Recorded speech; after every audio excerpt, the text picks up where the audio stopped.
ఒక పాదం వద్ద స్వామి హనుమ, మరో పాదం వద్ద గరుత్మంతుడు. విగ్రహం చుట్టూ విష్ణుమూర్తి దశావతారాలు, సనాతన ధర్మానికి సంబంధించిన చిహ్నాలు.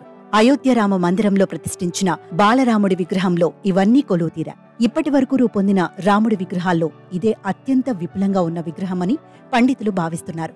గర్భగుడిలో సింహాసనంపై ప్రతిష్ఠించిన విగ్రహానికి సంబంధించిన ఫోటోలు ప్రాణప్రతిష్ఠ కంటే ముందే వైరల్ అయిన సంగతి తెలిసిందే. అత్యంత సుందరంగా తీర్చిదిద్దిన 51 అంగుళాల బాలరాముడి విగ్రహాన్ని కృష్ణశిలతో చేసిన పద్మపీఠంపై నిలబడిన భంగిమలో దివ్యత్వం ఉట్టిపడుతున్న బాలరాముడి విగ్రహాన్ని మైసూరుకు చెందిన శిల్పి అరుణ్ యోగిరాజ్ చెక్కారు.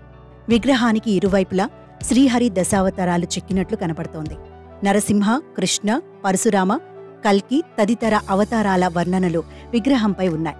రామభక్తుల్లో అగ్రగణ్యుడైన హనుమంతుడు స్వామివారి కుడిపాదం వద్ద, విష్ణువు వాహనమైన వైనతేయుడు ఎడమ పాదం వద్ద కొలువుతీరారు. విగ్రహంపై భాగంలో సనాతన ధర్మం, హిందూ మతానికి చెందిన పవిత్ర చిహ్నాలు స్వస్తిక్, ఓంకారం, చక్రం, గద, శంఖాలను చిత్రీకరించారు.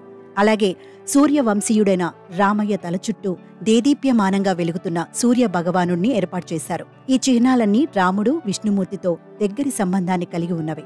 అలాగే బాలరాముడి కుడి చెయ్యి అభయముద్రలో బాణాన్ని పట్టుకుని ఉండగా ఎడమ చేతిలో ధనస్సు ఉంది. ఇదిలా ఉండగా కాశీకి చెందిన లక్ష్మీకాంత్ దీక్షిత్ నేతృత్వంలోని అర్చకుల బృందం ఆలయ ప్రతిష్టకు సంబంధించిన క్రతువులను నిర్వహించింది.